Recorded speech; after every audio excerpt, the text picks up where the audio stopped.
Greetings, Harbingers. Welcome to Iliaster, PewDiePie's favorite channel, your realm of personal development, stoicism, and alchemy. Today's video is Swing of Memories, episode 4, with friends like these. Without further ado, let's go to the video. Subscribe to the channel.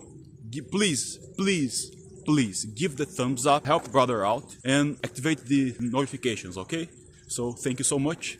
Let's go to the video. Swing of Memories is the series in which I share some stories of my past, some stories of my life. That's why it's a swing, an overall balance of what I remember of those stories. And it's a Yu-Gi-Oh card. That's the reference. I finally revealing it, the name, where the actual name of the series came from. In today's episode, I am sharing a story that happened to me in 2009. I was 18, and here's what happened. I worked as an IT technician, fixed computers, laptops, printers.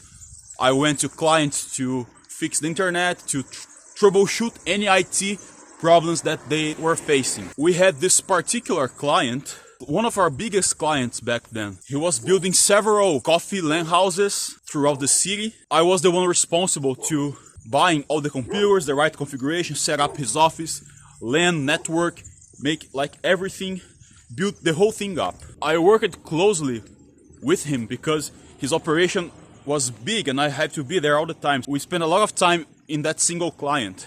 And as time passed by, we kind of became friends, you know. As time went by, he was doing good with his business. One day, he invited me, let's have some pizza and, you know, drink something and just talk, not necessarily about work. So I said, yeah, okay, let's go. It's gonna be fun. It was like a Saturday night. We went to the city center. It was like a bit far away from where I lived back then. It was like a 40-minute car ride because I live in the metro region of the city, and we went to the city center to have some pizza. When we arrived and we were like in the middle of the dinner, like eating pizza and all and chatting. And it was a bit late already, and suddenly he started getting scared because apparently a loan shark that he owed a lot of money to spotted him, and he was like, okay, we need to go. I remember he pulled up $100 bill and put it on the table, and we're like, why are we rushing? Well, we have to go and all. And I wasn't understanding what's going on.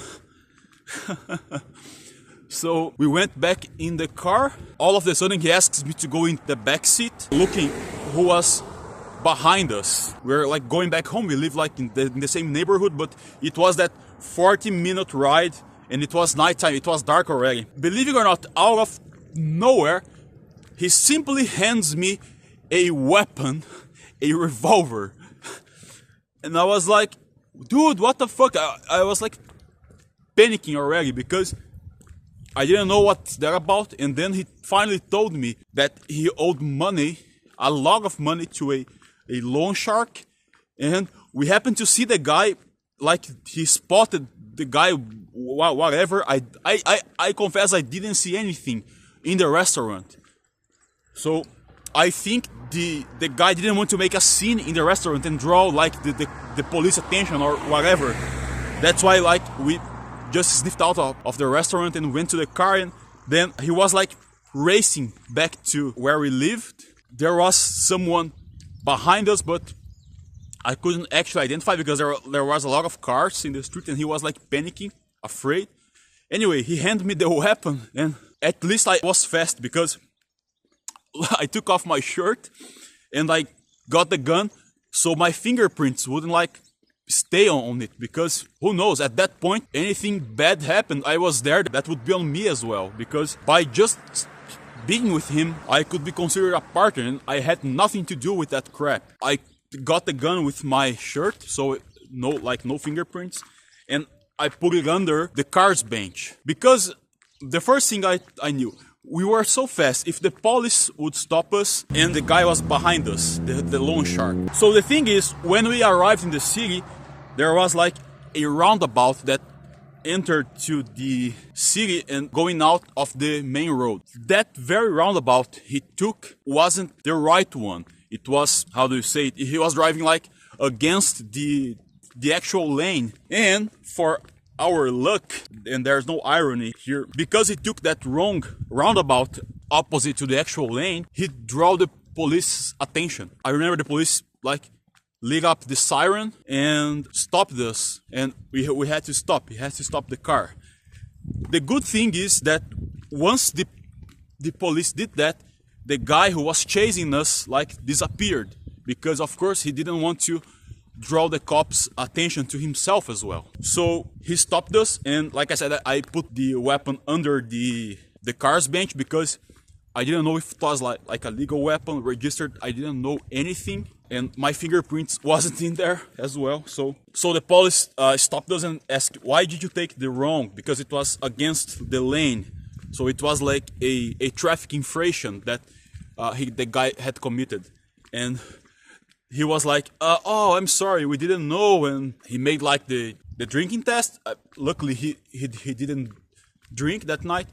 And cop asked to like, "May I take a look at your car and all?" And you know, he searched like that compartment in the front that you like leave paper, keys and stuff. There was nothing there. There wasn't like drugs, substances, anything, nothing. Luckily, he didn't ask to look under the bench. Otherwise, he would find the weapon and then would be seriously screwed, because like I said, I didn't know if that weapon was legal, was registered. So the cop released us and he dropped me home, and that's the story. So you have to be careful who you hang out with. That day onward, I just kept things professional and I didn't hang out with that client anymore. What do you think? Let me know in the comments. I was really lucky that day, you know. Anyway, see you in the next video. El Psy Congo.